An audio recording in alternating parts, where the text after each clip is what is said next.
Good morning बच्चों। आज की क्लास में जो कल का वीडियो नहीं बन पाया था उसको फिर से वीडियो बनाते हैं, अपलोड करते हैं। देन उसके बाद बाकी आगे की क्लास भी देखेंगे। ठीक है।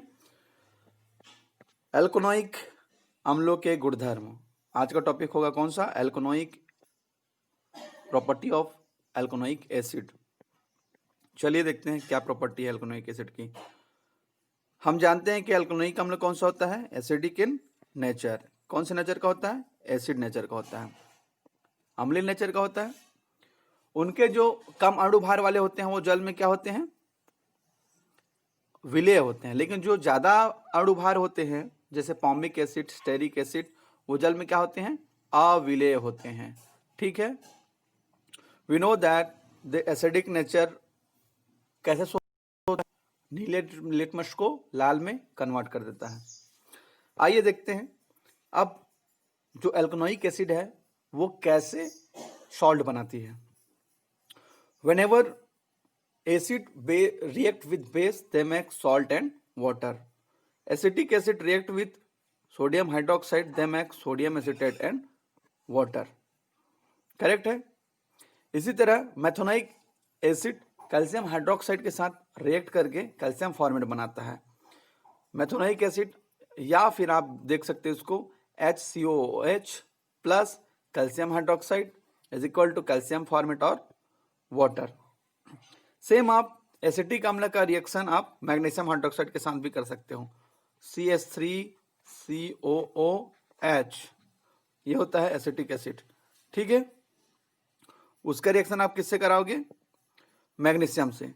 तो एसिटिक एसिड ले लिया अपन क्या? CH3COOH प्लस आपका मैग्नीशियम हाइड्रोक्साइड। मैग्नीशियम हाइड्रोक्साइड क्या बनाएगी? Magnesium acetate. ठीक है। CH3COOMg प्लस वाटर ये बनाएगी। एसिटिक एसिड मैग्नीशियम हाइड्रोक्साइड के साथ रिएक्ट करके मैग्नीशियम एसीटेट तथा वाटर बनाएगी। अब बात करते हैं जो एसिटिक एसिड है वो सोडियम कार्बोनेट के साथ और सोडियम बाइकार्बोनेट के साथ कैसे रिएक्ट करती है। Acetic acid react with sodium carbonate Na2CO3, they make sodium acetate CH3COONA plus water plus carbon dioxide CO2। ठीक है। इसी CO2 का आपको परीक्षण करना है। क्या करना है? परीक्षण करना है। तो परीक्षण करने के लिए आपको क्या करना पड़ेगा? परीक्षण करने के लिए आपको जो कैल्शियम हाइड्रोक्साइड का जो विलयन है उसमें आपको क्या प्रवाहित करना पड़ेगा? कार्बन डाइऑक्साइड को प्रवाहित करना पड़ेगा। तब ये क्या बनाएगी? Calcium carbonate plus water. Reaction को चेक कर लीजिएगा, यही होगा। ठीक है। और जो विलयन है उसका रंग कैसा हो जाएगा? दूधिया हो जाएगा। ये कार्बन डाइऑक्साइड का टेस्ट होता है। चलिए देखते हैं जो अल्कोहल होता है वो कैसे एसिटिक एसिड या फिर कार्बोक्सिलिक एसिड के साथ रिएक्ट करती है। अल्कोहल फार्मूला होता है लास्ट में। अल्कोहल का फार्मूला क्या होता है? ROH। एल्किल ग्रुप है ये, उसके साथ OH जुड़ा रहता है, उसको क्या बोलते हैं? अल्कोहल। और ये एल्किल ग्रुप है, उसके साथ COOH जुड़ा रहता है, इसको कार्बोक्सिलिक एसिड बोलते हैं। ठीक है। अब दोनों का रिएक्शन देखते हैं हम। कार्बोक्सिलिक एसिड दैट मीन्स आपका क्या? RCOOH plus alcohol ROH। ये दोनों कैसे रिएक्ट करते हैं उसको देखेंगे। ठीक है। अब देखो, जब एल्कोनोइक अम्ल सांद्र सल्फ्यूरिक अम्ल की उपस्थिति में अल्कोहल के साथ गर्म किया जाता है तो एक भीनी गंध वाली एस्टर का निर्माण करता है। ठीक है। उसको हम देख सकते हैं। इस अभिक्रिया को जब अल्कोहल एल्कोनोइक एसिड के साथ रिएक्शन करता है साल्ट सल्फ्यूरिक एसिड की उपस्थिति में, तब एस्टर का निर्माण करता है। इसमें एक भीनी गंध, मीठी गंध आती है। इस एस्टर की वजह से फ्रूट वाली गंध आती है, स्मेल रहती है अच्छी वाली। ठीक है, इस अभिक्रिया को एस्टरीकरण कहा जाता है, esterification. This process is called esterification. आपको याद रखनी है एस्टरिफिकेशन क्या होती है। जब एल्कोनोइक एसिड अल्कोहल से अभिक्रिया करती है सांद्र सल्फ्यूरिक अम्ल की उपस्थिति में, तो वे एस्टर का निर्माण करती है तथा एक मीठी गंध आती है वहां से। इस अभिक्रिया को एस्टरीकरण या फिर एस्टरिफिकेशन कहा जाता है। ठीक है, चलिए देखते हैं। Whenever acetic acid CH3COOH acetic acid react with alcohol, alcohol में आप एथेनॉल ले लीजिएगा। ठीक है, अल्कोहल में क्या ले लीजिएगा आप, एथेनॉल। चलिए देखते हैं। CH3COOH प्लस CH3CH2OH, ये बनाएगी आपका एस्टर। एस्टर में क्या रहता है, COO क्रियात्मक समूह रहता है। इधर CH3 रहेगा, बीच में COO रहेगा, और फिर उसके बाद CH2CH3 ये बनाएगी, साथ में वाटर बनाएगी। इसी को बोला जाता है एस्टर। समझ में आया? ये होता है एस्टर, आपका एस्टर का फॉर्मूला। देखिए एस्टर का फॉर्मूला क्या होता है। ये जो बीच का जो क्रियात्मक समूह है COO, ये क्रियात्मक समूह होता है एस्टर के लिए। करेक्ट है। आप एस्टर को इस प्रकार से भी लिख सकते हो, R,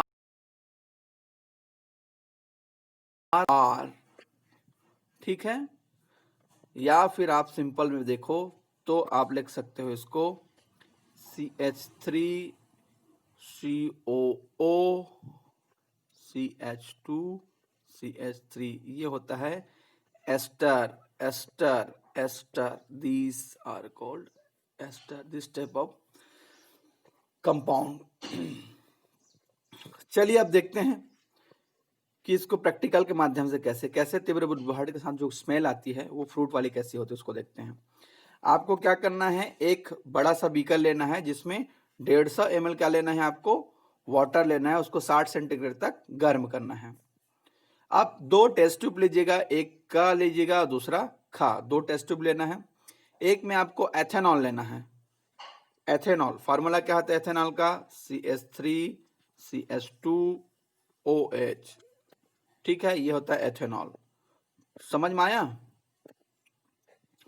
देन उसके बाद दूसरे में ग्लेसल एसिटिक अम्ल, मतलब शुद्ध एसिटिक अम्ल। ग्लेसल मतलब क्या, शुद्ध एसिटिक अम्ल लेना है। उसमें आपको क्या डालना है, आपको 4-5 बूंद सांद्र सल्फ्यूरिक अम्ल डालना है।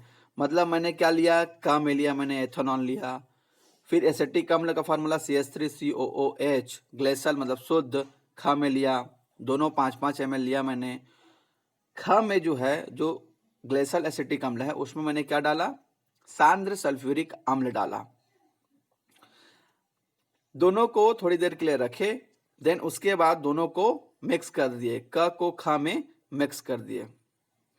मिक्स करने के बाद जो पहले बीकर में हमने 150 ml वाटर को 60 सेंटीग्रेड तक गर्म किया था, उसमें थोड़ी देर उसको रख देते हैं इस प्रकार से। ये गर्म जल है, तार की जाली है, ट्राइपॉड है, उसमें आपको क और ख के मिश्रण को मिक्स करके इसमें इस प्रकार से अरेंजमेंट करके रखना है। थोड़ी देर रखने के बाद आपको एक दूसरे बीकर में सोडियम बाइकार्बोनेट को लेना है, और उसमें ये जो मिक्स वाली क और ख को मिक्स करने के बाद जो टेस्ट ट्यूब में था मटेरियल, उसको आपको उड़ेल देना है, किसमें, सोडियम बाइकार्बोनेट में। तब आपको एक बुदबुदाहट दिखाई देगी। ठीक है, इस अभिक्रिया में ये जो प्रोसेस हो रहा है, एथेनोइक अम्ल और एथेनॉल जो मिक्स हो रहा है, उसको क्या बोलते हैं, जो बनता है उसको एस्टर बोलते हैं। और इस प्रोसेस को क्या बोलते हैं, एस्टरिफिकेशन या एस्टरीकरण। ठीक है, चलिए देखते हैं। तो यहां तक आप लोग अच्छे से समझ में आया होगा। ये ये जो होता है गंध होता है, इसमें फ्रूट वाली जो गंध आती है, ठीक है। चलिए देखते हैं, आगे बढ़ते हैं। लास्ट होता है एस्टर का, सॉरी, धातु के साथ अभिक्रिया। Whenever acetic acid react with any element और मेटल, एनी एलिमेंट नहीं बोलेंगे, मेटल ही बोलेंगे, ठीक है। धातु के साथ अभिक्रिया, acetic acid react with sodium देमैक, सोडियम एसिडेट और हाइड्रोजन गैस रिलीज होती है। हाइड्रोजन गैस रिलीज करने को क्या बोलेंगे, जैसे हाइड्रोजन गैस रिलीज होगी, यहाँ से हाइड्रोजन गैस रिलीज हो रही है, तो यहाँ पे क्या देना है, माचिस की तीली ले आना है। माचिस की तीली ले आने पे बुदबुदाहट के साथ जलेगी, ठीक है। तो ये होता है हाइड्रोजन का टेस्ट। इस प्रकार हमने देखा कि किस प्रकार जो एल्कोनोइक एसिड के गुण होते हैं। पहला सॉल्ट बनाना, दूसरा एल्कोहल के साथ अभिक्रिया, और तीसरा धातु के साथ अभिक्रिया, ठीक है। अब बात करते हैं इसके उपयोग की। तो एसिटिक एसिड का उपयोग कहां कहां पे होता है उसको देखिएगा। पहला उपयोग है एसिटिक अम्ल तनु विलयन सिरका कहलाता है। जो एसिटिक अम्ल होता है CH3, उनका जो डाइल्यूट सॉल्यूशन होता है, CH3 का डाइल्यूट सॉल्यूशन जो होता है वो क्या कहलाता है, CH3 का जो डाइल्यूट सॉल्यूशन होता है उसको ही को क्या बोला जाता है, सिरका बोला जाता है। उसको अचार और चटनी को परीक्षण में प्रोटेक्शन के लिए यूज करते हैं, उसको परिरक्षण के लिए, ठीक है, ताकि सड़े ना। एल्कोनोइक अम्ल से एस्टर बनता है, अभी देखा हमने। उसका उपयोग किसमें किया जाता है, परफ्यूम के लिए, खुशबू के लिए, और पॉलीमर बनाने के लिए। पॉलीमर हम आगे पढ़ेंगे। Citric acid, tartaric acid, lactic acid, ये सभी में क्या पाया जाता है, COO पाया जाता है, ठीक है। क्रियात्मक समूह क्या रहता है, OH रहता है और COOH रहता है। इनका उपयोग भी किसमें किया जाता है, आपको जो फूड रहता है उसको परिरक्षक के रूप में यूज किया जाता है। साइट्रिक एसिड आप लोग जानते हैं साइट्रस फूड में होता है। टाटारिक एसिड किसमें होता है, इमली में होता है। और लैक्टिक एसिड किसमें होता है, दूध में होता है, ठीक है। तो इस प्रकार आपका जो एल्कोनोइक एसिड है वो कंप्लीट इस वीडियो में होता है। आप लोगों को क्वेश्चन बनाते जाना है, नोट्स तैयार करते जाना है। नेक्स्ट वीडियो में हम देखेंगे पॉलीमर। Thank you.